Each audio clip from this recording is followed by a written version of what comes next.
This is the point in the show that I introduce our guest analysts who are here to give their perspectives on nearly everything we've covered in the past 45 minutes or so on the program. And today I'm joined here in the studio by the Arise News analyst and former chairman of the editorial board of Daily Trust newspaper, Mahmood Jega, and by the political affairs commentator, Arise News analyst and lecturer at Bayes University in Abuja, Professor Abiodun Adeniyi. Thank you for coming in. And let me come to you, Prof, because from tomorrow, Wednesday, we can say that we've entered the home straight and the final countdown to the election in February. There's 5 whole months of campaigning with all the, tripwires and hazards, as we mentioned, that'll come with it. Do you expect to see a lot of stumbles and fumbles during the campaign?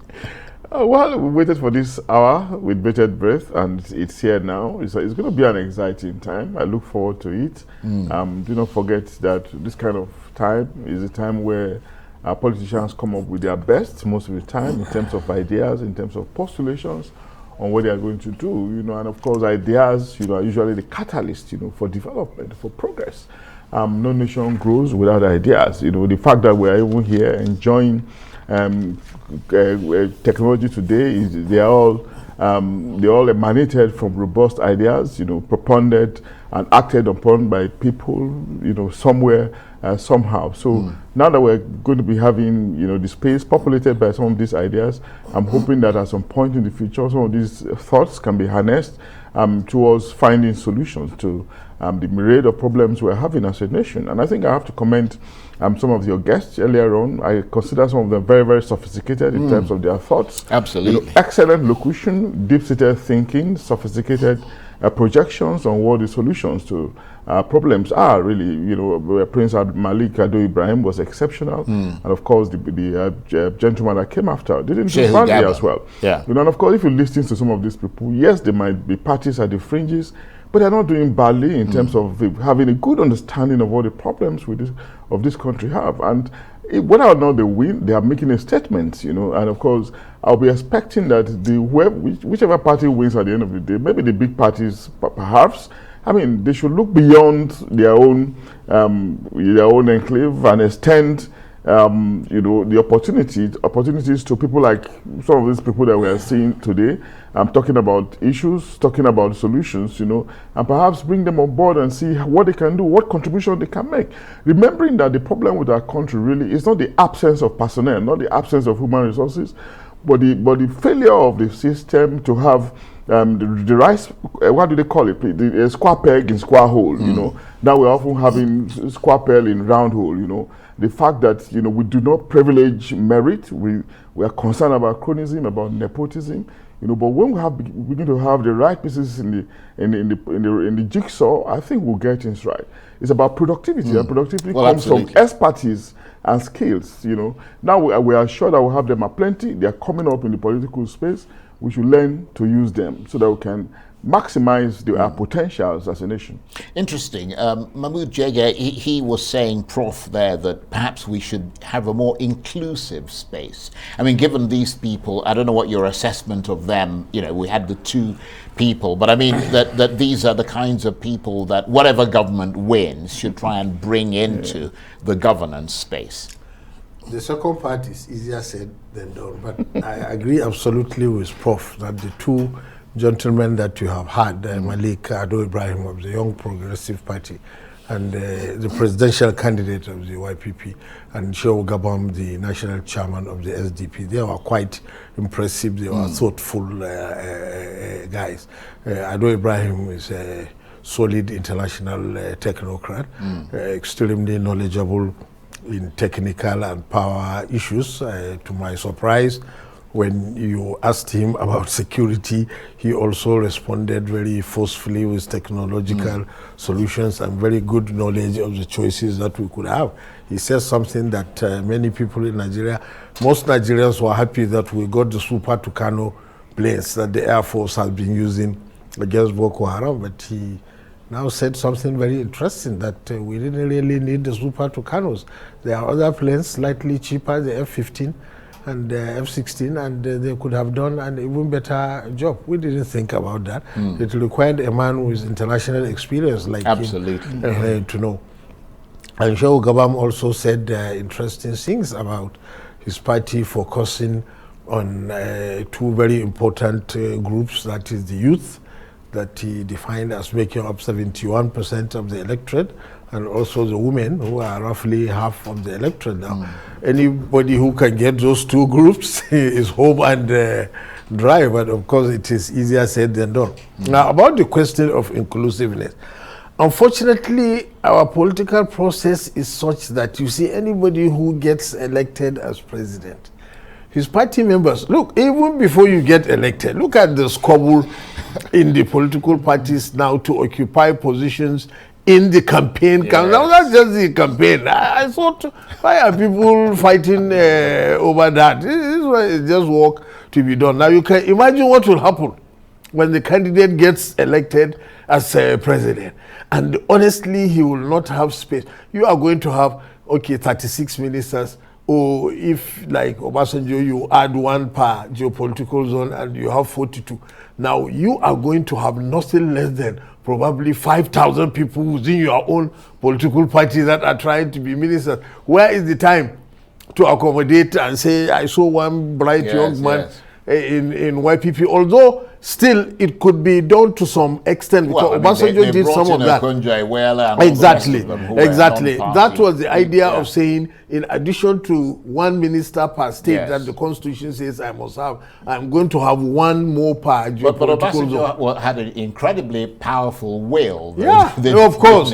Not every president will come with that kind of, he was an army general, war commander, previous head of state and all that. So he had the strength. And those 6 extra ones that he added turned out to be the most important ones. Absolutely. He sourced them internationally. So it's a very good idea that even the next president, whoever he is, should also borrow a leaf from there in order to bring in some of the best quality people, even if they were not seen running around during your campaign.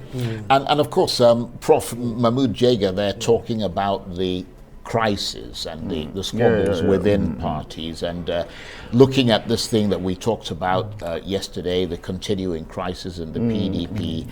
Is there a crack that appears to be in the Wike camp? Because we read in this day newspaper, the front page, that Governor Autumn of Benue is saying that he does not support the removal of Iyorchia Ayu as the chairman of the PDP, which is the condition set by the Wike group. He said he helped to appoint Ayu and it wouldn't make sense for him to help get rid of him, and says he's confident in Ayu and his abilities. But then later on, he came back and said that he was misquoted.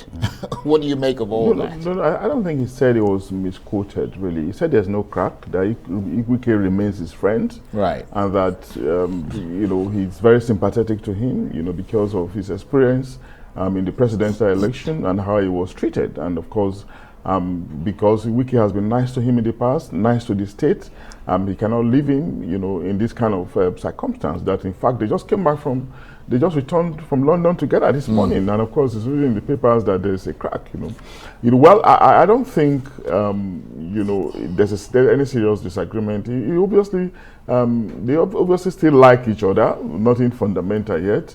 But going forward, we may not be too sure. But knowing Governor Autumn from how we know him, we know that he can be very, very consistent. He's largely a principled person. You may not like him, but he likes to bear his mind. And sometimes he doesn't even care whose ox is God. He's a very frontal person, can be very, very forthcoming. And Wike is not too far from there as well, so it's like a meeting of minds, But I'm interested in something that you asked Mahmood on power sharing, really. I remember at the dawn of this democracy, when this democracy was being constructed, not even this one, the one that was truncated, where we had the former Center for Democratic Studies, then led by Professor Moruyi, trying to birth the presidential system of government. They were concerned about power sharing. Will the presidential system of government that emphasizes winner takes all be right for our country, given our prebendal nature, given the fact that we rely so much on government, for resources? Will it be right for us, You know, and of course, it was a major thing that was being debated. We couldn't find a solution to it, and we're trying to find a middle ground between presidential system and parliamentary system. But now, eventually, we'll settle for presidential system, and here it is. You can see the frenetic search, quest for power to be in government, you know, now and again, and how government appointment has been seen as the fastest route, you know, to stupendous wealth. And we can see the result around us now. And of course, it's still raising the question whether or not it's a sustainable form of government. Should we be original? Should we be a little more creative? You know, can we adopt the American presidential system wholeheartedly? You know, shouldn't there be a modification that will suit our culture, our history, and our peculiarities, our picadillos?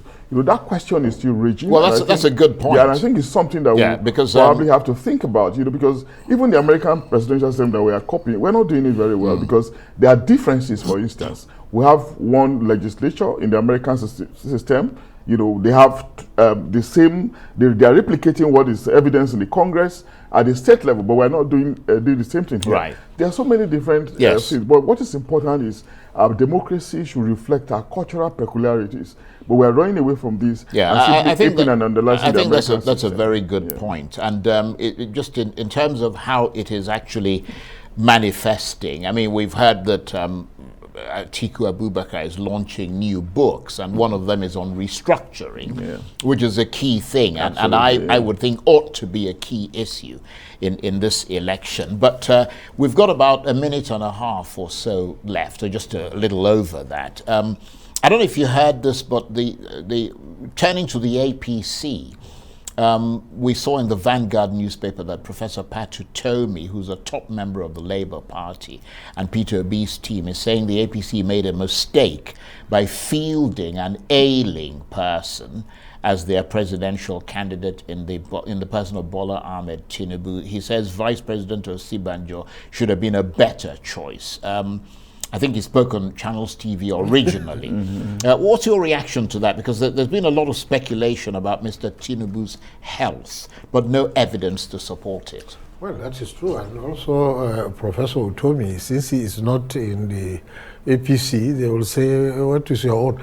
As the Americans say, if you don't play at the game, then you should not make other rules. But they also say he would say that, wouldn't he? Because I mean, he's opposing the there has been concerns and these statements about Asiwaju Bola Tinubu's health. But you know, everything will come out forcefully when the campaign proper starts, because traditionally the two major parties, they campaign in every state, travel everywhere, address rallies. So I think that will be the time for APC to disprove and to be able to gauge really how strong he is. Exactly. Okay. I want to thank you very much indeed, Mahmood Jega, who's a Rise News analyst, former chairman of the editorial board of Daily Trust newspaper, and of course the political affairs commentator, a Rise News analyst and lecturer at Bayes University in Abuja, Professor Abiodun Adeniyi.